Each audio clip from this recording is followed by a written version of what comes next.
Hello friends, ಇದು ನವರಾತ್ರಿ 3ನೇ ದಿನದ ವ್ಲಾಗ್ ಆಗಿರುತ್ತೆ. ಇವತ್ತು ಬೆಳಗ್ಗೆ 5 ಗಂಟೆಗೆ ಎದ್ದು ಸ್ನಾನ ಮಾಡಿಕೊಂಡು ಮನೇಲಿ ಪೂಜೆ ಮುಗಿಸ್ಕೊಂಡು ಬನ್ನಿ ಮರದ ಪೂಜೆ ಮಾಡೋಕ್ಕಂತ ಬಂದಿದ್ದೀನಿ. ನಾನು 9 ದಿನ ಈ ಥರ ಬನ್ನಿ ಮರದ ಪೂಜೆ ಮಾಡಿಕೊಂಡು 9 ದಿನವೂ ಉಪವಾಸ ಮಾಡ್ತೀನಿ. ಇನ್ನು ಮನೇಲಿ ಪಾಪು ಒಬ್ಬನೇ ಮಲಗಿಸ್ ಬಂದಿದ್ವಿ ಲಾಕ್ ಮಾಡಿಕೊಂಡು. ಹಿಂಗಾಗಿ ಬೇಗನೆ ಪೂಜೆ ಮಾಡಿಕೊಂಡು ನಾನು ನನ್ನ ಹಸ್ಬೆಂಡು ಮನೆಗೆ ಹೊರಟ್ವಿ. ಇನ್ನು ಮನೆಗೆ ಬಂದ ತಕ್ಷಣ ಪಾಪಗೋಸ್ಕರ ಅಂತ ಪುಳಿಯೋಗರೆ ಮಾಡಿದೆ. ಇನ್ನು ಹಸ್ಬೆಂಡ್ಗೋಸ್ಕರ ಅಂತ ಒಂದು ಹೆಲ್ದಿ ಆದಂಥ ಒಂದು ಸಲಾಡ್ ಮಾಡ್ಕೊಳ್ತಾ ಇದ್ದೀನಿ. ಸೊ ನನ್ನ ಅನಿಸಿಕೆ ಏನಂದರೆ, ಪ್ರತಿದಿನ ಒನ್ ಟೈಮ್ ಆದರೂ ನಾವೆಲ್ಲ ಈ ಥರ ಒಂದು ಹೆಲ್ದಿ ಆದಂಥ ಒಂದು ಆಯಿಲ್ ಬಳಸದೆ ಒಂದು ಹೊತ್ತಾದರೂ ಈ ಥರ ಏನಾದ್ರು ತಿಂತಾ ಇರಬೇಕು. ಇನ್ನು ಇಲ್ಲಿ ನಾನು ಹೆಸರು ಕಾಳ್ದು ಒಂದು ಸಲಾಡ್ ಮಾಡ್ಕೊಳ್ಳೋಣ ಅಂಥೇಳಿ ಸೌತೆಕಾಯಿ, ಕ್ಯಾಪ್ಸಿಕಮ್ಮು ಮತ್ತು ಕ್ಯಾರೆಟು, ಟೊಮೆಟೊ, ಈರುಳ್ಳಿ ಎಲ್ಲ ಬಳಸ್ಕೊಂಡು ಒಂದು ಹೆಲ್ದಿ ಸಲಾಡ್ನ ಮಾಡ್ಕೊಳ್ತಾ ಇದ್ದೀನಿ.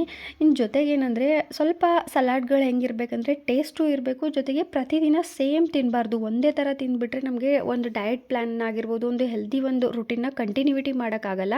ಹೀಗಾಗಿ ಪ್ರತಿದಿನ ಒಂದು ವೆರೈಟೀಸ್ನ ಬಳಸ್ಕೋಬೇಕು ಮತ್ತು ಚೂರಾದರೂ ಟೇಸ್ಟ್ನ ಆ್ಯಡ್ ಮಾಡ್ತಾ ಹೋಗಬೇಕು. ಹೀಗಾಗಿ ಇಲ್ಲಿ ನಾನು ಕಡಲೆ ಬೀಜನ ಹುರ್ಕೊಂಡು ಬಳಸ್ತಾ ಇದ್ದೀನಿ. ಇದು ಟೇಸ್ಟ್ನೂ ಆ್ಯಡ್ ಮಾಡುತ್ತೆ, ಜೊತೆಗೆ ಇದರಲ್ಲೂ ಕೂಡ ಸಾಕಷ್ಟು ಪ್ರೋಟೀನ್ ಇರುತ್ತೆ. ಇನ್ನು ಮೊಸರಲ್ಲೂ ಅಷ್ಟೇ ಕ್ಯಾಲ್ಸಿಯಂ ಇರುತ್ತೆ, ಪ್ರೋಟೀನ್ ಇರುತ್ತೆ, ಜೊತೆಗೆ ಇದು ಕೂಡ ನಮ್ಮೊಂದು ಸಲಾಡ್ ಟೇಸ್ಟ್ನ ಜಾಸ್ತಿ ಮಾಡುತ್ತೆ.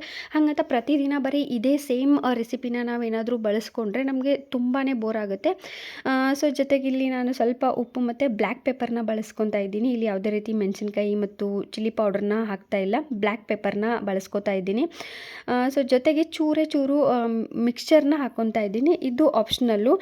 ನಾವು ಸ್ವಲ್ಪ ಫುಡಿ ಇರೋದ್ರಿಂದ ಸ್ವಲ್ಪ ಟೇಸ್ಟ್ ಇದ್ರೇ ತಿನ್ನೋಕ್ಕಾಗುತ್ತೆ. ಹೀಗಾಗಿ ಈ ಥರ ಚೂರು ಮಿಕ್ಸ್ಚರ್ನ ಇಲ್ಲಿ ಆ್ಯಡ್ ಮಾಡ್ಕೊಳ್ತಾ ಇದ್ದೀನಿ. ಇನ್ನು ನನಗಿಲ್ಲಿ ಚೂರು ಮೊಸರು ಕಡಿಮೆ ಅನಿಸ್ತಿತ್ತು, ಅದಕ್ಕೆ ಇನ್ನೊಂದು ಚೂರು ಮೊಸರನ್ನ ಆ್ಯಡ್ ಮಾಡಿಕೊಂಡು ಈ ಥರ ಒಂದು ರೆಸಿಪಿನ ನನ್ನ ಹಸ್ಬೆಂಡ್ಗೋಸ್ಕರ ಮಾಡಿದೆ. ಇನ್ನು ನಾನು ಉಪವಾಸ ಇರೋದ್ರಿಂದ ಕೇವಲ ಹೆಸರು ಕಾಳು ಮತ್ತು ಸೌತೆಕಾಯಿ ಮತ್ತು ಮೊಸರು ಮಾತ್ರ ಹಾಕ್ಕೊಂಡು ನನಗೋಸ್ಕರ ಒಂದು ಸಲಾಡ್ನ ಸಪ್ರೇಟ್ ಮಾಡಿಕೊಂಡು ತಿಂದ್ಕೊಂಡು ಪಾಪುನ ಸ್ಕೂಲಿಗೆ ಬಿಡೋಕ್ಕಂತ ಹೋಗ್ತಾ ಇದ್ದೀನಿ. ಸೊ ಈಗ ಎಕ್ಸಾಮ್ ನಡೆದಿರೋದ್ರಿಂದ ಸ್ವಲ್ಪ ಬೇಗನೆ ಸ್ಕೂಲಿಗೆ ಬಂದ್ವಿ.